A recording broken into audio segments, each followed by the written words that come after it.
students, actually I have been informed by Sekhar sir that there are so many students who wanted Hindi explanation in Hindi of the poem An Elementary School Classroom in a Slum. So it's for you especially Hindi explanation of the poem, right? As you know, the poem has been composed by Stephen Spender, a very famous communist, and also a person who opposed communism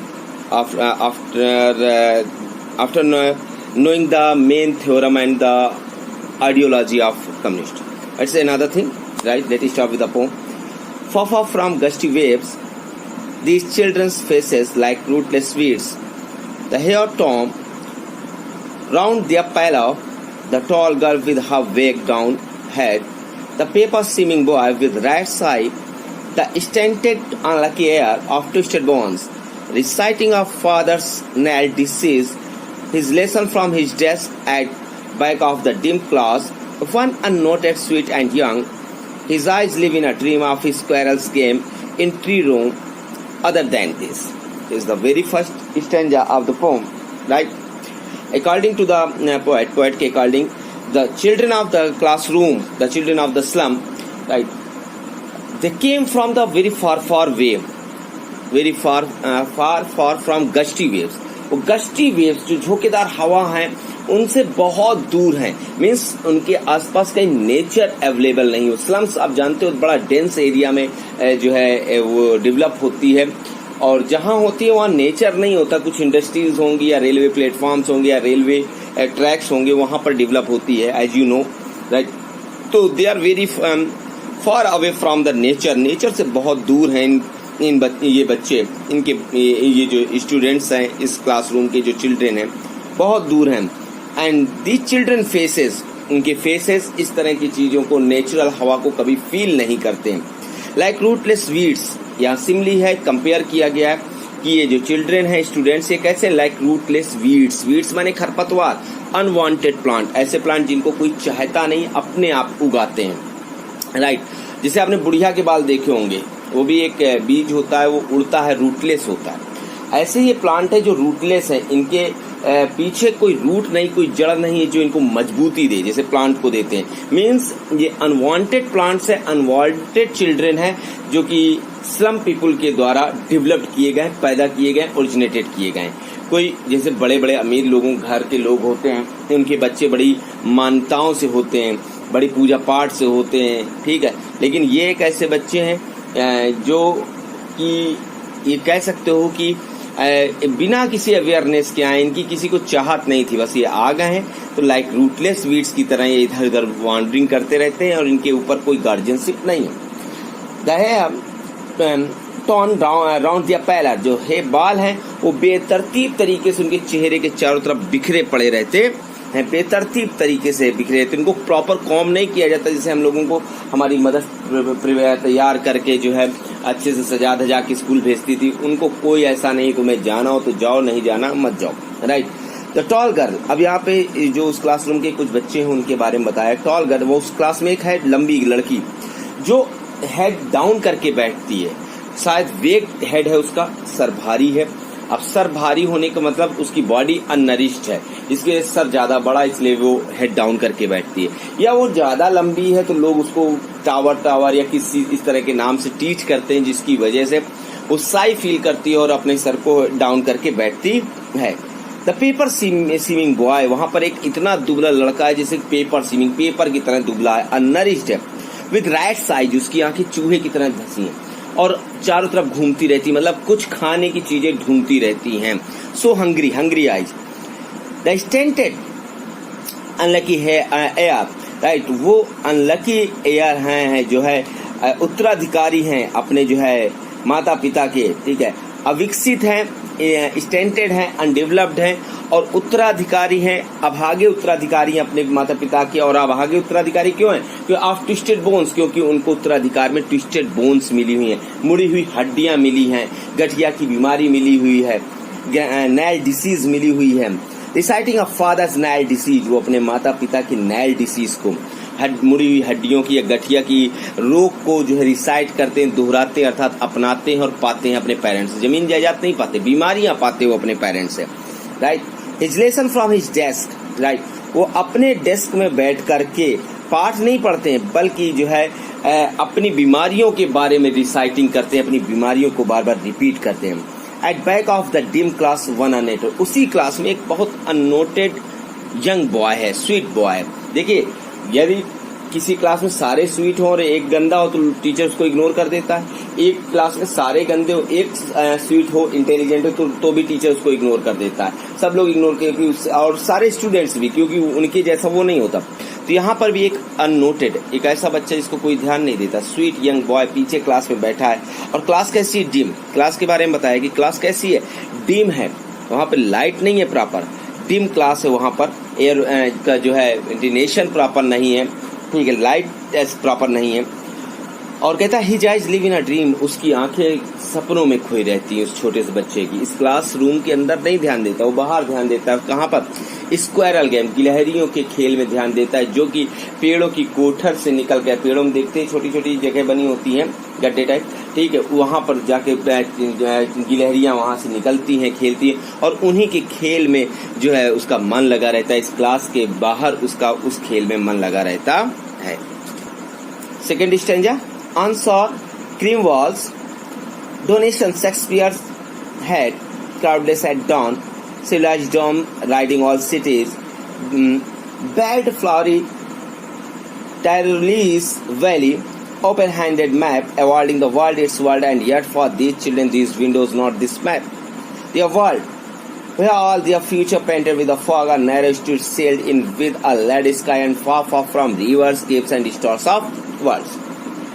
right, अब classroom के बारे में बता रहा। अभी तक children का explanation दिया, अब क्लासरूम के बारे में। सौर क्रीम वॉल्स हैं, राइट, क्रीम वॉल्स हैं, मिल्की कलर की गई है क्रीम वॉल्स, दीवालों को किया गया है, क्रीमी है, लेकिन सौर हैं, पसंद नहीं है। उनका प्लास्टर कुछ टूट गया है, बिट्स ऑफ प्लास्टर टूट के गिर गया है उनके वॉल्स का, और चिल्ड्रन के द्वारा वो दीवारें पसंद नहीं की जाती हैं। डोनेशंस, वहां पर डोनेशन में दी गई चीजें कुछ रखी गई हैं, और कुछ डोनेशन जिन लोगों ने दिया उनके नेम भी वहां पे लिस्टेड किए गए हैं। शेक्सपियर्स हेड, वहां शेक्सपियर का हेड बनाया गया है, राइट। क्लाउडलेस एट डॉन, वहां पर जो है बहुत सारी चीजें हैं। सिविलाइज्ड डोम राइडिंग ऑल सिटीज, वहां पर और भी पिक्चर्स हैं, शेक्सपियर के हेड की भी पिक्चर बनी है या टांगी गई है, और भी बहुत सारी चीजें, एक पेंटिंग बनी है या टांगी गई है, जिसमें क्लाउडलेस डॉन दिखाया गया है। डॉन कैसा? क्लाउडलेस, बादल ना हो, मतलब एक उम्मीद की किरण, लेकिन इन बच्चों के लिए कोई उम्मीद की किरण नहीं है, राइट। सिविलाइज्ड डोम राइडिंग ऑल सिटीज, बड़े बड़े जो है सिविलाइज्ड शहरों में, बड़ी बड़ी संस्थाओं में शहरों के गुम्बद ऊपर से दिखाई देते हैं, जिनमें सारे जो है सब संसार की संस्थाओं के गुम्बद, राइट, हर शहर के ऊपर दिखाई देते हैं। बड़े बड़े शहर की जो ऊंची बिल्डिंग होती है, घंटा घर है या माल रोड है, वहां का सबसे ऊंचा जो एक कचहरी बनी हो, कोर्ट बना हो, या विधानसभा बनी हो, पार्लियामेंट बनी हो, उसके गुम्बद ऊपर से कुछ संस्था की या उस शहर की पहचान दिखाते हैं। उसी तरीके की चीजें वहां उस क्लासरूम में सीनरी में बनी हुई दिखाई गई हैं। Belled flowery Tyrolese valley, right, Austria की ट्रायल वैली को दिखाया गया है वहां पर, राइट। फ्लावर्स को दिखाया गया, बहुत खूबसूरत फ्लावर्स को उनमें दिखाया गया है, ठीक। इस तरीके के ओपन हैंडेड मैप वहां पर है। ओपन हैंडेड मैप बने एक ऐसा मैप जिसको बिना नाप जोक के बना दिया गया। ये नापा नहीं गया कि सेंटीमीटर है, ये इंच है, ये इसका पैरामीटर होना चाहिए। ओपन हैंडेड मैप बना दिया गया। लेकिन एक बहुत खास बात उन्होंने लिखी, awarding the world it's world. ये जो ओपन हैंडेड मैप है, ये अपनी दुनिया को खुद अवॉर्डेड कर रहा है, पुरस्कृत कर रहा है, राइट। क्योंकि ओपन हैंडेड है कि इतनी जमीन हमारी थी, उतनी जमीन हमारी थी, 2-2 इंच में भाई भाई लड़ जाते हैं। और लेकिन उस ओपन हैंडेड मैप में ऐसा हो सकता है कि अमेरिका को इंडिया छोटा दिखा दिया गया, राइट, या यूपी इतना बड़ा दिखा दिया गया कि इंडिया के दूसरे स्टेट से ज्यादा बड़ा दिखा दिया गया। तो ये खुद अपने आप में अवॉर्डिंग कर रहा है दुनिया को। यहाँ पर अपना पराई की बात नहीं है। And yet for these children, लेकिन इन बच्चों के लिए क्या है? These windows not this map, these their world. ये मैप जो है ना, ये इनकी दुनिया नहीं है, बल्कि ये खिड़कियां इनकी दुनिया है, क्योंकि ये बंद है और इस चार दीवारी के अंदर ही ये पढ़ते हैं। और एक कह सकते हो कुएं की मेढक की तरह वही उनकी दुनिया है। All their future painted with a fog, और ये एक ऐसा रूम है जहां पर उनका फ्यूचर फॉग से पेंटेड किया जाता है। फॉग बने धुंध, धुंध भरा फ्यूचर उनका बनाया जाता है, स्पष्ट नहीं, धुंध भरा।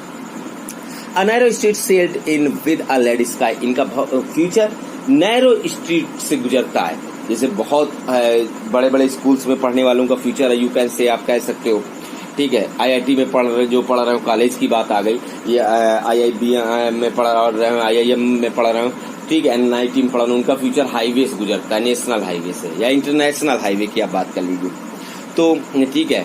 और इन बच्चों का फ्यूचर क्या, एक पतली सकरी गली से गुजरता है, और वो भी गली कैसी, जो आगे जाकर लेड स्काई से बंद है, जो आगे जाकर के बंद हो जाती है स्काई से, एक अनिश्चितता भरा, एक अनंत भरे स्काई से बंद हो जाती है। मतलब उनकी गली भी ऐसी है, पतली है, जहाँ उनका फ्यूचर गुजरता है, बनता है, और वो भी आगे बंद, और एक अनंत कठिनाइयों से बंद है, जहाँ से वो अपना भविष्य न बना सकते हैं न निकल सकते हैं। फार फार फ्रॉम रिवर्स, उनकी लाइफ रिवर से दूर है, केव से दूर है, स्टार्स ऑफ वर्ल्ड से दूर है, इन सारी चीजों से उनका जो है संसार, उनकी दुनिया दूर है। Third stanza, surely Shakespeare is wicked the map of bad example with ships and sun and love tempting them to steal for lives that slyly turn in their cramped holes from fog to endless night. On their slag heap these children wear skins peeped through by bones and specks of steel, with mended glass like bottle beads on stones. All of their time and space of foggy slums so blot their maps with slums as big as doom. Right? कहता है निश्चित रूप से पहला point मुझे मिला जिसने Shakespeare को विग्ड लिख दिया। इंग्लिश का होने के बाद शेक्सपियर को विग्ड लिख देना बहुत बड़ी बात है। According to him Shakespeare is wicked, Shakespeare दुष्ट है। मैप ऑफ बैड एग्जाम्पल, दुनिया का मैप उनके लिए बैड एग्जाम्पल है, क्योंकि इन मैप में या शेक्सपियर के प्लेज में, ड्रामाज में क्या है, शिप्स के बारे में लिखा गया, सन दिखाया गया, लव दिखाया गया, जो चीजें इन बच्चों ने कभी देखी नहीं, और ये चीजें जब ये पढ़ते हैं, देखते हैं, तो ये आकर्षित होते हैं इन चीजों की ओर, इन चीजों को चुराने के लिए। राइट, क्लियर, समझ में आया? राइट, आ गया होगा। For lives that slightly turn in their cramped holes, right, कहता है उनकी लाइफ चुपचाप, स्लाइली चुपचाप, बिल्कुल मिस्टीरियस रूप से जाके क्रैम्प्ड होल्स में गुजर जाती है, मांद में जाकर के घिर जाती है और गुजरती है, जहां पर उनका सुबह फॉगी होता है, धुंध से भरा होता है, और फॉग से शुरू होकर के एंडलेस नाइट तक उनकी जिंदगी चलती है, अंधकार से भरी जिंदगी चलती, कहीं जहां पर उम्मीद की कोई किरण नहीं होती है। On the slag heap these children wear skins peeped through bye bones and specs, कहता है जो स्लैग हीप, उनका शरीर लगता है कि स्लैग हीप है, राइट, बिल्कुल कबाड़ के ढेरों पर के हिसाब से ये जो है इनके ढेरों पे बैठा हुआ है ये बच्चों का लाइफ, जीवन। और दी चिल्ड्रन वियर स्किन्स, ये जो बच्चे हैं लगता है कपड़े नहीं, स्किन को पहने हुए, और ऐसी स्किन जिससे उनकी बोन्स झांक रही हैं, मतलब कम्प्लीटली अननरिश्ड है वो, राइट, खाने को नहीं मिलता, उनकी हड्डियां झांकती हैं उनकी स्किन से, ऐसा दिखाई देता है। और जो स्पेक्स वो लोग पहने हैं ना, वो स्टील का बना हुआ, कहीं तार पा गए, उस तार को मोड़ के स्पेक्स उन्होंने बनाया है। और ये शार्ट क्वेश्चन बहुत पूछा था, बहुत इंपॉर्टेंट है। वो स्पेक्स में जो ग्लास, वो मेंडेड ग्लास है, टूटा हुआ ग्लास है, बिखरा हुआ ग्लास है। और हम लोग जो स्पेक्स पहनते हैं चश्मा, उसमें एक स्क्रैच आ जाए तो कोई चीज दो दिखाई देती है, और उनका ग्लास टूटा हुआ, और कैसा टूटा हुआ है, जैसे कि एक बॉटल को एक स्टोन में मार दो ना, तब वो टुकड़ों में बढ़ जाती है, उस तरीके छोटे छोटे टुकड़ों में उनकी स्पेक का, उनके चश्मे का ग्लास टूटा हुआ है। मतलब उससे वो कोई भी चीज देखना चाहे तो हजारों टुकड़ों में बटी हुई दिखती है। इवन ये आप ये कह सकते हो, थोड़ी मोकरी जरूर है, आप ये कह सकते हो सपने भी देखते तो 1000 टुकड़ों में टूटे हुए दिखाई देते हैं। All of their time and space of foggy slum, उनका जो भी समय है, राइट, उनका सारा समय और सारा स्पेस, ठीक, जगह, वो पूरी इन्हीं नरक भरी जिंदगी में गुजरती है, गंदी बस्तियों में गुजरती है। So blot their maps with slum as big as doom, ये बस्तियां उन लोगों की बनाए हुए नक्शों को कलंकित कर देती हैं, जो लोग बनाए हैं, जो बड़े बड़े लोग, धनाढ्य लोगों ने नक्शे बनाए हैं, और पढ़े लिखे लोगों ने बनाए, उन्होंने स्लम्स को कहीं पर भी तवज्जो नहीं दी, स्लम्स को कहीं दिखाया नहीं। तो ये जो स्लम है ना, उनके द्वारा बनाए हुए मैप को कलंकित करती है, और खुद में शर्मिंदा होती कि मैं इस दुनिया के लिए कोई इम्पोर्टेंस नहीं रखती और हम इतने बड़े बड़े स्लम होने के बावजूद भी उनको कोई दिखाता नहीं है। लास्ट वन, आपको last stanza, unless governor inspector visitor important होता है। लास्ट स्टेंजा हर पोम का इंपॉर्टेंट है, हर पैसेज, लास्ट पैसेज हर चैप्टर का इंपॉर्टेंट होगा। Unless governor inspector visitor this map becomes their window and these windows that shut upon their lives like catacombs. Break O broke, यहाँ से बहुत इंपॉर्टेंट है। Break O break, open till they break the town and show the children to green fields and make their world run azure on sand, gold sands, and let their tongues run naked into books, the white and green leaves open history there whose language is the sun. Right? उसने कहा क्या हो सकता है भविष्य में, ये suggestion दिए पोएट ने, और क्या है, कहता है गवर्नर इंस्पेक्टर विजिटर, ये इन लोगों के जो आने वाले लोग हैं वो इस स्कूल के फ्यूचर को बदल नहीं सकते, क्योंकि ये लोग केवल कुछ समय के लिए आते हैं, थोड़े समय के लिए आते हैं। और कहता है कि इनसे एक रिक्वेस्ट है कि आप कुछ कर सकते हो तो उस मैप में इस स्लम को भी जगह दो, इन बच्चों को भी अपनी दुनिया में जगह दो। इस मैप बिकम्स देयर विंडो, कहता है एक्चुअली में जो मैप है इन लोगों का, बड़े लोगों का, वो उनकी विंडो बन चुका है। And these windows that set upon their lives like catacomb, window के ग्लास टूटे, वहां मैप पेस्ट कर दिया गया, तो ये विंडो जो मैप है वो विंडो बन गया, कहता है राइट। और ये जो विंडो है ना, वो इनके उन्होंने उनके जीवन को बंद कर रखा है। कहाँ पे, कैटाकॉम्स, कब्र की तरीके, कमरों में कब्र की तरीके उनके जीवन को, उनके फ्यूचर को बंद करके रख दिया है इन बड़े लोगों के द्वारा बनाए हुए मैप्स ने, राइट। कहता break O break open till they break the town, तोड़ दो, दीवालों को तोड़ दो, इन खिड़कियों को तोड़ दो, इस क्लासरूम को, इन चार दीवारियों को तोड़ दो, उससे पहले कि टाउन को तोड़ दे। क्योंकि यदि यहाँ रहेंगे इस क्लासरूम में तो ये अनसिविलाइज्ड रहेंगे, बारबरस रहेंगे, ये अननरिश्ड रहेंगे, अनस्किल्ड रहेंगे, और जब निकलेंगे तो असभ्यता से निकलेंगे और ये अपनी असभ्यता चारों तरफ फैलाएंगे और टाउन की, सिटीज की, स्टेट्स एंड कंट्री की व्यवस्था को तोड़ेंगे। और उसके साथ साथ जब बारबरस है, असभ्य है, तो टाउन में जाकर के ये तोड़ फोड़ मचाएंगे अपने लिए, अपने हक की लड़ाई। जब अपने लिए अब बर्बरता से लड़ेंगे तो यहाँ की व्यवस्थाएं पूरी तरह से टूट जाएंगी। And show the children to green fields, इन दीवालों को तोड़ो, और ये टाउन्स को तोड़े उसके पहले इन दीवालों को तोड़ो, उनको ग्रीन फील्ड्स दिखाओ, नेचर दिखाओ। And make their world run Azhar on gold Sands, इनकी दुनिया को गोल्ड सैंड्स तक दौड़ने दो, आखिरी छोर तक दौड़ने दो, जाने दो, जहां तक ये दौड़ना चाहे जहां तक जाने दें। गोल्ड सैंड्स का मतलब समुद्र के किनारे तक जाने दो, क्लासरूम में बांध के मत रखो, जहां पर तक जाना चाहे जाने दो।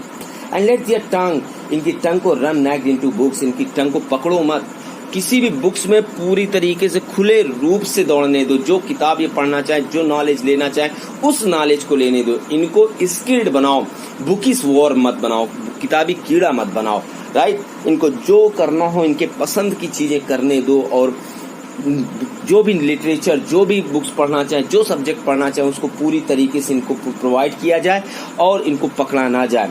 कहता है the white and green leaves open, इनके लिए दोनों तरह की लीव्स ओपन होंगी। व्हाइट लीव्स सन की रे की व्हाइट लीव्स ओपन होगी, ग्रीन लीव्स नेचर की लीव्स ओपन होगी, जहां पर बैठ करके सन और नेचर के नीचे बुक्स को पढ़ेंगे। एंड हिस्ट्री दिया हुज लैंग्वेज इज द सन, ज्ञान के द्वार खुलेंगे, और इतिहास उन्हीं लोगों का होता है जिनकी भाषा में सूर्य की चमक होती है, सूर्य की उष्मा पावर होती है।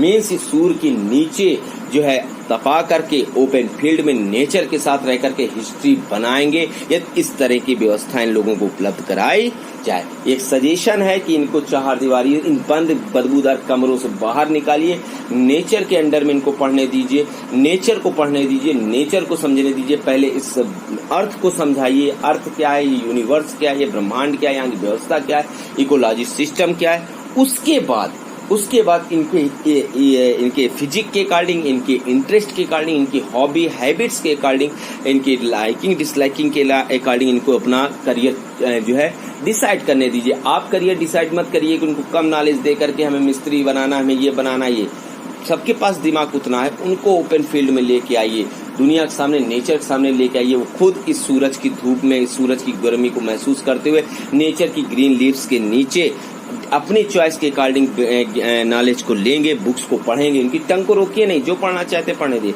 बुक्स को पढ़ेंगे, नॉलेज गेन करेंगे और अपने फ्यूचर को पेंटेड करेंगे, अपने फ्यूचर को बनाएंगे और स्लम से बाहर आएंगे और इस मूल समाज के बराबर खड़े। Thank you.